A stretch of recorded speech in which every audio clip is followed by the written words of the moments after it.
What's up, guys? Welcome to another episode of the Young Guns podcast. Today, we're going to be talking some trade rumors, some trade destinations, and the big name that's out there right now. A guy who's exceeding expectations and is having a comeback season.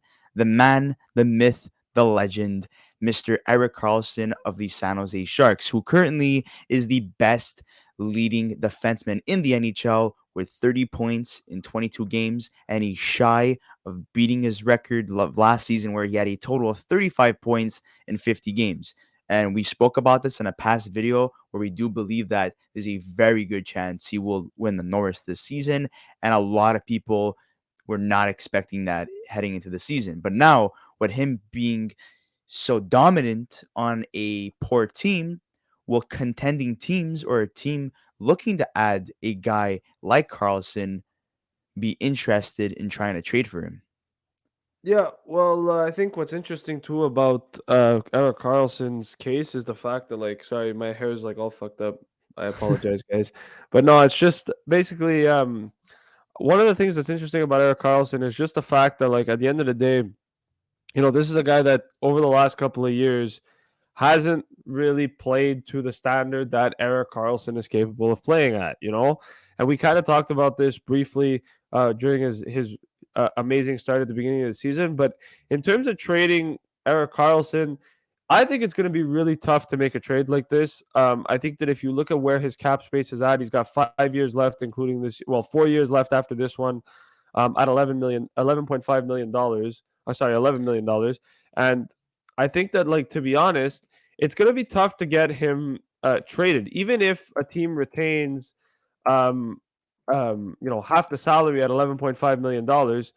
That's still a lot of money that a team is going to have to pay. I believe that's around what 6.25 million or close to, or about 5.75 million, some in between that. I don't know the math that well, but half the salary I think is going to be tough, and I don't know if San Jose is going to want to do that for a long period of time as well, unless they're able to get something good. But I don't know. Is there really a market for Erik Karlsson? That's the real question that I think needs to be asked in this situation, and I don't know that there is.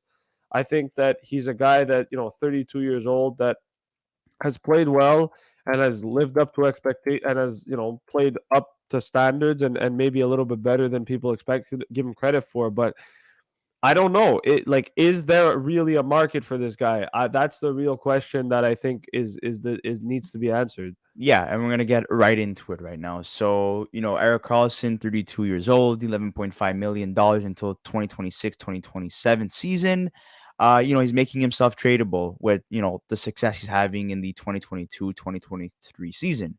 So there's a couple of teams that I believe, obviously, there's gonna be a lot of math involved in terms of, eating his contract. Like Luca was saying, maybe trading away a bad contract in return, heading to San Jose. So let's start off with the first team, the Dallas Stars. We all know that they lost John Klimberg during free agency this past summer. And, the one area they need is a top end right handed defenseman. And Eric Carlson is that guy. The thing is, though, they need to sign Hintz next season, who's going to be, a UFA. And, they barely signed Odinger and Robertson this past season. Joe Pavelski's a UFA as well. So my bad, Hintz is an RFA. You have Dennis Guryanov as well, but he's been part of trade rumors as well at a certain point.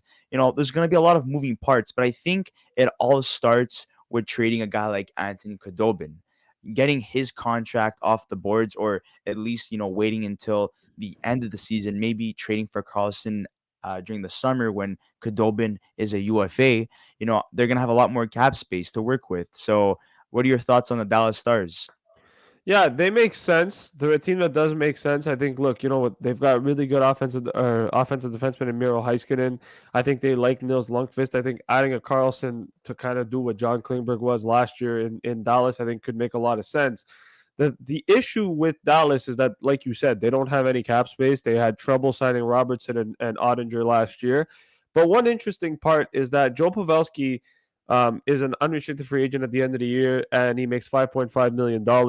And another interesting one as well is guys like Luke Glendening as well, who is $1.5 million off the book. So that makes it easier for the Stars. The issue here, and I think if a trade like this becomes gets made, I think that one or two guys need to be added into this deal. The first guy needs to be Jamie Benn, and the second guy needs to be Anton Hudobin. Now, Hudobin makes a lot of sense because he's 36 this season. I think if San Jose wants to, you know, retain salary on Karlsson, I think they'll take the year of Hudobin and they'll take him and that's it. And then at the end of the year he'll be an unrestricted free agent. So that's not a bad move. But I think that the one here that's going to have to go back the other way, if Dallas wants to make this trade, is going to have to be Jamie Benn. And the reason I say that is because he makes $9.5 million for the next 2 seasons after this. So if Dallas is like, we'll take Karlsson at 6.5, let's say, right? Let's say they're like, we'll take him at 6.5 for the next 4 years.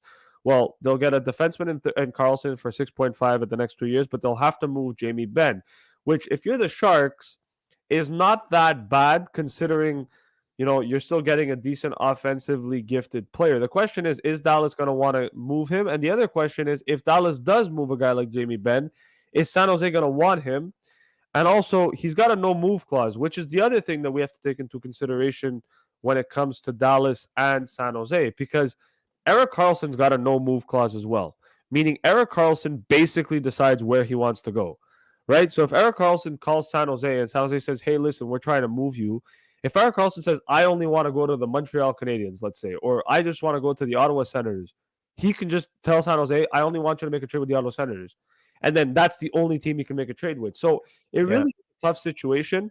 it's Um, really tricky. why, which is why I think no matter what, this is why a Karlsson deal is going to be tougher than expected. Just because even if a team like Dallas makes sense, let's say on paper, just to add a defenseman like that, Erik Karlsson makes the final decision as to where he goes, and I think that that's going to make it Yeah, and it's not only complicated. that, but Jamie Benn is the closest in terms of age and in contract. He's 33 years old. He too is having a great season too, Yeah, exceeding expectations, 22 points in 20 games. So, it's kind of like, okay, so here's like an offensively gifted player who was not too great these last couple years that's, coming back and finding his form again. And here's a defenseman who kind of lost form the last couple years, but he's back in form now. But there's always that risk of, will these guys be consistent for years to come? And the reason why I don't think it's going to be a guy like Tyler Seguin, who's 30 years old and is being paid 9.85 million, is because there's more upside with him. He's younger. I do believe he's more talented than Ben.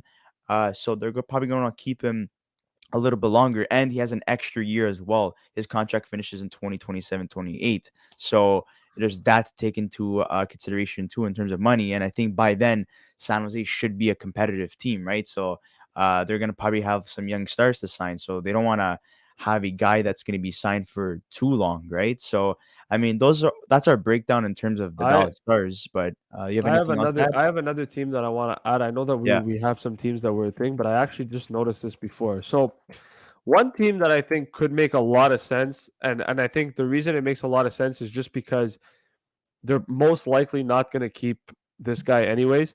I think Anaheim makes a lot of sense, and I know people are going to look at me and say, "Why would San Jose trade him to another yeah, California team?" Well, here's why. So John Klingberg has a modified no trade clause. John Klingberg, I think, gets traded at the deadline. I don't think he stays in Anaheim. But yeah, what's interesting with the Ducks is they have guys coming up, right? Jamie Drysdale is missing the year, but he's a guy that I think they're really high on. And I think what the Ducks is they're still trying to rebuild, but they're at that point where they're looking to get better and become a team that in the next maybe year and a half, they're going to try to compete for a playoff spot. And I think if you add a guy like Erik Karlsson to an already pretty good offensive core with guys like, Trevor Zegras, Troy Terry, Mason McTavish, Ryan Strome as well, I think that can help the Ducks short term, but long term as well, because you've got Karlsson on cap certainty, let's say even at 6.5 million. And at the end of the day, even if it's a guy like John Klingberg getting traded, even if it's not a guy like John Klingberg getting traded, they have guys that they can move. They've got guys like Kevin Shattenkirk potentially. They've got picks that they can trade as well. I know that it's probably an unrealistic expectation, but they've got guys like John Moore, Derek Grant. These are all Well, guys well, that, listen that to this, Luca. Okay, yeah, John Klimberg's off the board, 7 million, right? They yeah, can easily reshape their defense this summer because you have John Yeah, Klimberg, who's probably gonna be traded by the deadline. He's a he is UFA at the end of guaranteed. the season. You have Yeah, Kevin Shattenkirk, who's being paid $3.9 million, he probably gets traded who too. who's going to be traded too, and he's going to be a UFA at the end of the season. You have Dmitry Kulikov, who's being paid 2.25 million. He's a UFA. He could be traded at the deadline. Yeah, So all that money, basically, they have enough cap space, right? And not only that, with a healthy Jamie Drysdale, your top four is going to consist of Cam Fowler, Jamie Drysdale, Erik Karlsson, and let's say, I don't know, another UFA that they decide to sign, or yeah, maybe a guy from their organization that comes up and yeah. has a The only NHL roster thing, spot next season. So the they only could thing with the reshape their Ducks, defense. the only thing with the Ducks is they're gonna have to sign Zegras and Troy Terry at the end of the season, so Yeah. that's gonna take on some of their money. But I thought Anaheim made a lot of sense. Another team that makes a lot of sense, and I know that you mentioned it before, his return to Ottawa, which is Yes. something that I think you kind of want to see happen because you've talked about it not only once but a few times about seeing Erik Karlsson back in a Sens Well, jersey. look, they're a team that's struggling right now. The last time they were competitive is when Erik Karlsson was part of the team, not towards the end because everyone got like basically liquidated at that point. But the return was amazing for Erik Karlsson, right? They got Yeah, Josh Norris was part of that, and even Tim Stutzel was part of that deal. So now they get Erik Karlsson back. They're suffering, and a guy like Thomas Chabot, who, gives it his all every single season since, playing with the Ottawa Senators, he struggled, this year. And I know that, he dealt with injuries as well this season, but, you look at the team like, Hamonic, okay, who's going to be a UFA at the end of the season, $3 million. Artem Zub, or Zub, whatever, needs to be re-signed. I don't think he's going to cost that much. Nick Holden's going to be off the boards, $1.3 million. Not only that, but they have the cap space too. They have about $4.1 million, and if they get rid of some of those players, they can make space. I I Obviously, you know, it's kind of hard. Like I said, it's all like in terms of a number. It's all a numbers game. But the way that Cam Talbot's playing as well, like I don't think he's gonna come back either. He has $3.66 million until the end of the season. So they could clear up enough cap space, to come back. And the biggest contract, the contract that they're really trying to get rid of, is Nikita Zaitsev, who's getting paid a little bit over $3.3 million, who it's signed until actually 4.5. It's just because it's buried in the minors, so they Oh, take out okay, my about a bad. million. Freaking cap friendly. Yeah, He's signed until 2024, 2025. So, there's a lot of money that they could move around. But the thing is like it's all about the market. Is there a market for Erik Karlsson due to how much he's getting paid, despite how well he's playing? He called Ottawa his forever home. And there was conversations between the Sharks and the Senators, according to Elliot Freeman. So it's possible. can I It's be really honest? possible. Can I be honest? It makes absolutely no sense for Ottawa to get Karlsson back, and I'm going to tell you why. Okay, two reasons. One, you have to sign the Brinket at the end of the season, and That's I think, another thing. That's a and problem. and and number two, and the big one, Ottawa's already got their kind of replacement for like I'm not saying Thomas Chabot is Erik Karlsson. That's not what I'm saying. But Thomas Chabot is good enough that he's already an offensive And defenseman. they have Jake That Sanderson too. that's it. And you've already got Jake Sanderson. So for Ottawa, adding another offensive defenseman when in reality, all they need to do is actually get defensive defensemen that can actually play defense is not necessarily the smart move to go for Erik Karlsson. I understand the reasoning behind it and the nostalgia and how cool it would be to have Erik Karlsson back in a Sens jersey. I agree with all of that. I just think it makes absolutely no sense for it to happen just because at the end of the day, Ottawa doesn't need him. Like it's not Erik Karlsson's not going to come to Ottawa and change their fortunes. It's not going to happen. He's a guy that's going to play power play one and score points for you, but defensively he's going to be a liability. And no offense, but Thomas Chabot kind of already does that for Ottawa. So it it doesn't really make a lot of sense. I think a team that it does make sense for, but I don't think is going to happen, is the Toronto Maple Leafs. And the reason I say that, and I'm gonna explain to you why it makes sense, and then I'm gonna explain to you why I don't think it's gonna happen. It makes sense because listen, first of all, just Jake Muzzin is injured and probably won't play again. The way it sounds like is it sounds like it's an injury that could potentially end his career, which is unfortunate. But I think with Erik Karlsson, you add him. I know that Morgan Riley is an offensively gifted defenseman. I think if Morgan Riley can play a little bit of a different role, and you add Karlsson to that lineup at six, obviously at half salary retained, because at $11 million it would make sense. That could work. And I think the other thing is too, the Leafs, I think Erik Karlsson, the way he plays, and having a guy like TJ Brody with Liljegren and Sandin, I think it'll allow Liljegren and Sandin to kind of get better and grow a little bit more. And having a guy like Erik Karlsson who stabilizes that blue line a little bit for the Leafs would make sense. And now you're gonna ask, well, who would the Leafs trade away? Well, listen, they already have Jake Muzzin on LTIR. I know Morgan Riley is on LTIR. He's gonna come back. TJ Brody's gonna come back as well, but Justin Hall makes $2 million until the end of the season. I think he's a guy that the Leafs throw into that deal. Another one, and the big one, I know Leaf fans are like, listen, if he doesn't get traded, it's not the end of the world because he's a UFA at the end of the year. Alex Kerfoot's a guy that I know Leaf fans want to move as well. That's about $5 million in cap space right there. And then the other thing, and the reason why I'm going to explain why I don't think is going to happen is because I don't think Erik Karlsson would want to go to Toronto. And the reason I say that is because he's been a Sens fan his whole life. His favorite player and his best friend is Daniel Alfredson. It makes absolutely no sense for Erik Karlsson to kind of betray and backstab the Ottawa Senators and go to their city rivals or their province rivals in the Toronto Maple Yeah, Leafs, let's say. I agree with So, that. Yeah. so I, as much as I think it makes sense, let's say for the Toronto Maple Leafs to kick tires and potentially offer a trade to the San Jose Sharks for Erik Karlsson. I don't think Erik Karlsson would ever approve a trade to the Toronto Maple Leafs, mainly because I don't think he's going to want to do that to the Ottawa Senators and ruin his legacy It as an Ottawa Senator. it basically comes out to the same thing as the whole Fleury situation last year when Chicago wanted to trade him. The Capitals were kicking tires on Fleury, right? Yeah, But he's like, I don't want to betray my Pittsburgh yeah, Penguins, so I'm not going there, right? yeah, So, despite the interest, it's up to him. Like you said, he yeah. makes the final decision. But a couple of teams just to like go through right now, because obviously when Elliot Freeman says something, you listen, right? Because he's the go-to guy. So he mentioned a couple of teams that we didn't talk about yet, but one of them is Florida. He said Florida's very skilled offensively, and they have a lot of a cap coming off a lot of money coming off their cap this year. So they're a lot more flexible. You have Patrick Hornquist, who's getting paid $5.3 million. He's a UFA at the end of the season. You have Keith Yando's buyout. Um, that's going to be off the boards in 2023, 2024. So that's going to be good for them too. But It's there's also true. Yeah, rumors it's that clear Anthony about 3 million. Duclair. It clears out about $4 million. Yeah, it's true. I didn't even realize that. Holy crap. Yeah, you have Anthony Duclair as well, who's being part of trade rumors right now. He might get traded, um, because apparently there's a logjam in terms of forwards, and Yeah, his contract is up 2024, 2025, and that's about like what $3 million if I'm mistaken.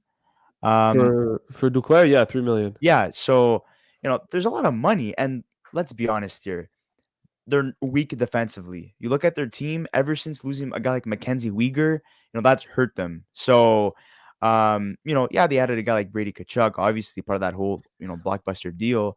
But, at the end of the day, unfortunately, it's sad. You look at how good the team was overall, and now their weakness, I would say, is their defense. But also, and this is just me going crazy here, but Sergei Bobrovsky, $10 million until 2026, 2027, which is when Carlson's contract ends too.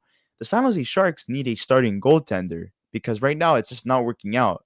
They're struggling in the department. Yeah, It's not but going to be Reimer. It's not going to be Kakkonen, right? So, it's the same thing as Carlson, though. Bobrovsky has a no move clause. Is he going to approve a trade to San Jose? I well, at don't least know, he's going to man. be the starting guy there because, Spencer Yeah, Knight's that's really true. giving him a run for his money these That's last couple true. of But years, I especially don't this know. year. So I don't know if he'd that want to go that's to San just Jose. that's just my process my thought process essentially concerning the Florida Panthers. But another team that I'm really like shocked to hear from Elliot Freeman is the Washington Capitals. Apart from John Carlson, Dmitry Orlov, Nick Jensen, Trevor Van Riensdijk, and Eric Gustafsson are all UFAs. And Yeah, they don't have any Washington's not in defensive a talent. playoff spot right now, right? So, Yeah. um, you know, that's a possibility too. That imagine having Carlson and Carlson with a K and Carlson with a C on the power play, dishing out a puck to Alex Ovechkin to help him beat, Wayne Gretzky's record. And not only that, we don't know if Nick Backstrom's ever going to come back. So there's cap flexibility certainly there for the Washington Capitals. Yeah. So, you know, there's a lot of a lot of things to take into consideration in terms of Washington. You have Lars Eller as well. $3.5 million off the books after the season. He's gonna be a UFA.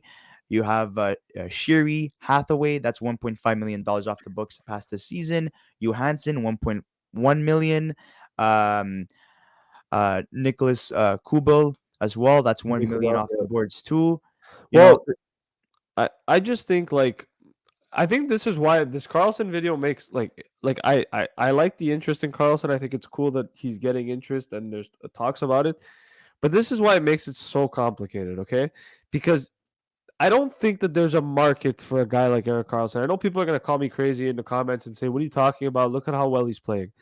Yes, but you have to take into consideration that what Erik Karlsson is doing this season is A, not surprising, but B, not only is it not surprising, but he hasn't he's also one of the most injury prone players in the league. that's true. Meaning that if Erik Karlsson goes down, well, you're screwed. And I think that if you're a team, no matter how much money you retain, even if you retain 50%, I think even 6.5 million for 4 years of Erik Karlsson just doesn't make sense because no matter what, you're risking you're taking a huge gamble on a Erik Karlsson being healthy. And I think that that's why this trade is a lot more difficult than people think it is because it's not just a question of oh, is he going to be healthy? But it's a question of what's his value, right? Because yes, he's had a situation where he's played well, and yes, he's had a situation where, he's done some good things. But as much as he's done some good things, he's also, you know, l- what's the word? He's also hasn't really lived up to expectation over the last 3, 4 years. That it's like, is this just a one-off season, Yeah. or is this a season of like the sa- Eric the Carlson's safest back? the safest bet is to basically like throw in a bad contract part of this deal Yeah, because you don't know what to expect from him. But like I was saying with the Washington Capitals, Connor Brown, he's $3.6 million. They're definitely gonna try to re-sign him during the season or during the off season. He's a guy that they added last off season, but he's most likely out for the season because he got injured. And Carl Hagelin, he's 34 years old, $2.75 million off the books after the season too. There's gonna be basically a retool, I would say. As long as Alex Ovechkin's on that team and Kuznetsov and so on, this yeah, team is still gonna be competitive. So there's a lot of UFAs in the Capitals, so they have a lot of money, coming out of their pockets. Sorry, they have a lot of money coming out of the organization where they're gonna have a lot of cap space yeah. freed up. So, and the last team I would like to throw in, and that's because they're on the rise and they're kicking ass right now. And they got thrown in as well. The Detroit Red Wings. We all know how Stevie Yzerman likes to make big splashes, and I do believe that he's probably gonna try to make a move that makes his decor a lot better. I mean, you already added Ben Sherratt, you have Philip Hronik, you have Maurice Sider. They have other guys too in the pipeline coming up. Does it really necessarily make sense if you want to make space for those guys? Well, obviously not, but maybe you want a guy like that on your decor, So, and there's always a possibility of that. They're a very, very young team. There was rumors for a while that Tyler Bertuzzi was in trade rumors and he probably might get traded. So maybe he's traded at the deadline in this blockbuster deal because I think they're still gonna make the playoffs, right? So there's a good chance maybe he's part of a hockey deal. Um, or they just let him walk during the 2023-2024 Well, season because he's a UFA at the end of the season, right? You have Suter, um who's a UFA. Sunkvist is a UFA. You have to re-sign Larkin. So Lucas Raymond needs to be signed in a couple of years too.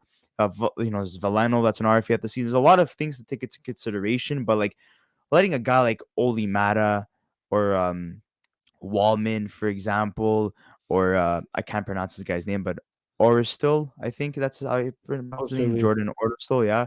He's a Osterley. UFA as well. They're not the youngest guys either. So I mean, there's cap space that could be coming out of Detroit. So that's just my last team I would just throw in. I don't really think there's anything else much to add in No, terms of this video. I think one thing I want to say about Carlson really quickly is that um he's always everywhere he's gone, whether it's Ottawa or San Jose or whatever, he's always been the guy. And I think that people need to realize that Erik Karlsson last year, when he was playing second fiddle to Brent Burns, and even the year before that, he wasn't at his best. And I think if you want to get if a trade ever happens for Erik Karlsson, or teams are looking for Erik Karlsson, they have to take into consideration that Karlsson plays the best when he's the guy, meaning that he's on PP1, Yeah. he gets production.